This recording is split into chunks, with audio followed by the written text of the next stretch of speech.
તો ખેડૂતોની મુશ્કેલીઓમાં સૌથી પ્રથમ નંબરે આવે છે એ છે ઉનાળાની ગરમી.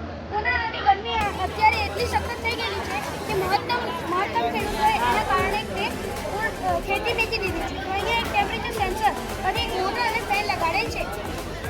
હું પહેલાં આ બધાનું તમને કાર્ય સમજાવી દઉં. ટેમ્પરેચર સેન્સરનું કાર્ય એ છે કે તે ટેમ્પરેચરને ડિટેક્ટ કરે છે, એટલે કે તાપમાનને ઓળખે છે. પછી જે આ મોટરનું કાર્ય ફેનને ગોળ કરાવવાનું છે જ્યારે વિદ્યુત મળે ત્યારે. ટેમ્પરેચર સેન્સર એટલે કે વાતાવરણમાં જ્યારે 37 કે 38 ડિગ્રી સેલ્સિયસથી તાપમાન વધે ત્યારે આ જે સેન્સર છે તે ગરમ થઈ જાય છે અને એક્ટિવેટ થાય છે. પછી આ મોટર ફેનને પણ એક્ટિવેટ કરે છે, જેથી ફેન ફરવા લાગે છે, કારણ કે તેને બેટરીમાંથી વિદ્યુત મળે છે. પછી છે અહીંયા એક એલડીઆર, પછી એક રેસિસ્ટર અને એક એલઈડી લાઇટ છે.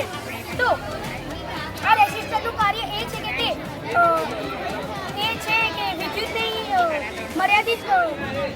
મર્યાદિત પ્રમાણમાં આર-પાર કરે છે, એટલે કે સામે જે સાધન છે એને કેટલા વિદ્યુતની જરૂર છે તેના પ્રમાણે મોકલે છે. પછી અહીંયા એલઈડી લાઇટ અને એલડીઆર આ ત્યારે કામ લાગે છે જ્યારે શિયાળો આવે. શિયાળાની મુશ્કેલી શું છે તો કે શિયાળાના ટૂંકા દિવસો એ જ મોટી મુશ્કેલી છે.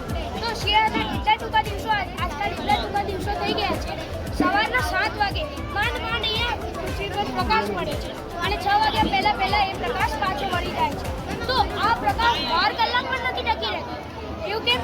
કે એ આપણા થકી ફેલાયેલા પ્રદૂષણના કારણે. આપણા થકી ફેલાયેલા પ્રદૂષણ એટલું બધું વધી ગયું છે કે સૂર્ય સુધીમાં ફેરફાર કરી શકે છે. તો આપણે પ્રદૂષણ ઓછું કરવું જોઈએ. હવે આપણે આવીએ મેઇન ટોપિક. તો અહીંયા એક એલડીઆર સેન્સર અને અહીંયા એક એલઈડી લગાડેલ છે. જ્યારે આની પર સૂર્યપ્રકાશ પડતો બંધ થઈ જશે ત્યારે તે એલઈડીને ઓન કરશે. એલઈડી ઓન થતાં ખેતરમાં પ્રકાશ ઉત્પન્ન થશે.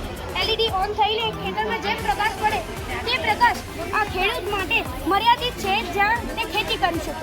એટલે તે એલઈડી અને લાઇટને પ્રકાશથી ખેતી કરી શકે છે અને આ પ્રકાશને તે બીજી જગ્યાએ પણ કરી શકે છે, ઉપયોગ કરી શકે. Thank you ma'am, thank you sir. એ તમે તમારું નામ અને અનુભવ લખી શકો છો. તમારા મનમાં કોઈ પ્રશ્ન હોય તો મને પૂછી શકો.